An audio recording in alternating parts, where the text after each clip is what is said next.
আপুনি মোক নিজে হাৰি মোক চিকাই থৈ গ'ল আপুনি নালাগে আপোনাৰ পুতৌ নালাগে আপোনাৰ দয়া মৰম এচাও বোকা হৈ গৈছো বগা হৈ গৈছো চেৰেণ্ডাৰ কৰি দিছো আপুনি জিকিছে মই হাৰিছো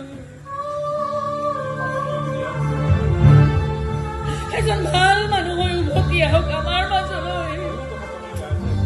বহু কথা ক'বলগীয়া আছে আপোনাৰ বহু মাত মাতিবলগীয়া আছে আপোনাৰ মই আৰু যুদ্ধ নকৰো কথা দিছো মই